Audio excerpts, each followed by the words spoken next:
Fatima Shirazi home made product استعمال کرنے سے 1 منتھ میں 10 kg تک آپ اپنا وزن کم کر سکتے ہیں۔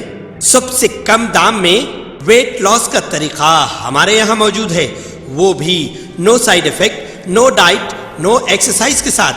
آج ہی کانٹیکٹ کریں Fatima Shirazi home made product سے اور اپنے آپ کو خوبصورت بنائیں۔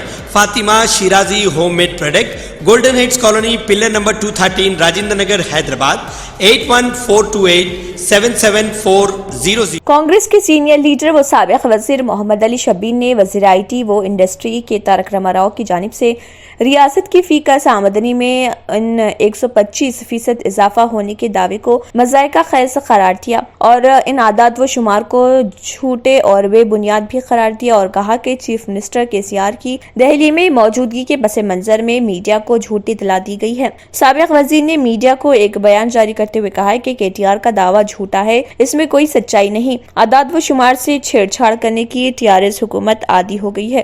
گزشتہ سال تلنگانہ اسمبلی میں گورنر کے خطبے میں بھی GST گزشتہ 4 سال کے دوران 114.71% بڑھنے کا دعویٰ کیا گیا، اب اس کو بڑھا کر 130% بتایا جا رہا۔ انہوں نے کہا کہ فی کس آمدنی کی شرح راشن کارڈ سے حاصل کی جا سکتی ہے۔ کانگریس قائد نے کہا کہ وزیر تارک راما راؤ جھوٹ بولنے اور دھوکہ دینے پر یقین رکھتے ہیں۔ اعداد و شمار سے چھیڑ چھاڑ کرتے ہوئے اسے سچ قرار دے کر اپنی کوشش کی جا رہی۔ کانگریس پارٹی تلنگانہ حکومت کی جھوٹ کو عوام کے سامنے ہمیشہ پیش کرتی رہی ہے اور تلنگانہ کی فی کس آمدنی بڑھنے کا جو دعویٰ کیا جا رہا وہ جھوٹا اور بے بنیاد ہے۔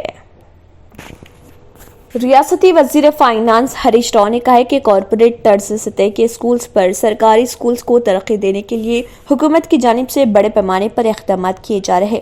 دلت بندھو اپنا گاؤں اپنا اسکول کے بشمول دیگر فلاحی اسکیمات پر عمل آوری کا اجلاس منعقد کرتے ہوئے جائزہ لیا۔ اس اجلاس میں رکن پارلیمنٹ کے پربھاکر ریڈی، ارکان اسمبلی کرانتی کرن مہیپال ریڈی، این رگھونندن راؤ، ارکان قانونساز کونسل محمد فاروق حسین، بھوپال ریڈی، ایس سبھاش ریڈی، رگھوتم ریڈی اور دیگر نے شرکت کی۔ اس موقع پر خطاب کرتے ہوئے ہریش راؤ نے کہا کہ حالیہ وزیر اعلیٰ کے دورے سنگا ریڈی کے موقع پر وعدے کے مطابق 390 کروڑ روپے کی اجرائی عمل میں آئی ہے، جس پر انہوں نے وزیر اعلیٰ سے اظہار تشکر کیا۔ ان فنڈز کا ضرورت کے مطابق استعمال کرنے کے لیے ارکان اسمبلی تجاویز تیار کریں۔ اپنا گاؤں اپنا اسکول ایک بہترین اسکیم ہے جس پر آئندہ تعلیمی سال سے ریاست کے تمام اسکولز میں عمل آوری ہوگی۔ وزیر اعلیٰ کے ویژن کو کامیاب بنانے کے لیے تمام منتخب عوامی نمائندوں کو مکمل تعاون کرتے ہوئے غریب طلبہ کو انگریزی میڈیم کی تعلیم حاصل کرنے میں مدد کریں۔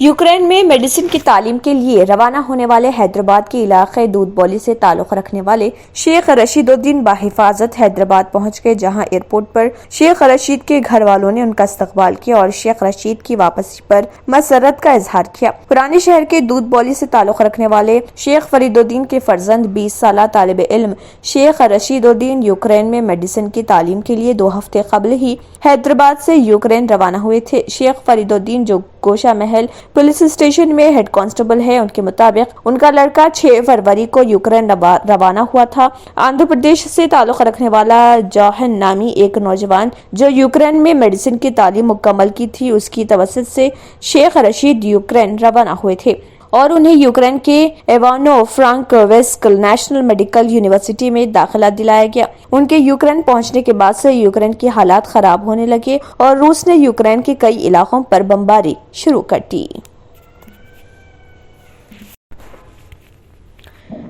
شہر میں گزشتہ چند دنوں کے دوران درجہ حرارت میں بتدریج اضافہ ہو رہا۔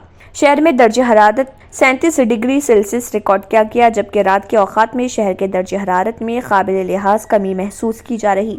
اقل ترین درجہ حرارت 14.1 ڈگری سیلسیس مولا علی علاقے میں ریکارڈ کیا گیا، جبکہ اعظم ترین درجہ حرارت 37 ڈگری سیلسیس منڈا مارکیٹ سکندرآباد میں ریکارڈ کیا گیا۔ محکمہ موسمیات کے مطابق آئندہ 3 دنوں میں موسم خشک رہے گا۔ ایک علیحدہ اطلاع کے مطابق جنوبی خلیج بنگال کے وسطی حصوں اور متصل خطے استوائی بحر ہند پر طوفانی گرداب سطح سمندر سے 5.8 کلومیٹر پر بنا ہوا ہے۔ اس کے زیر اثر 5 مارچ کو تلنگانہ، شمالی ساحلی آندھرا پردیش اور رائلسیما میں بارش کی پیش قیاسی کی گئی ہے۔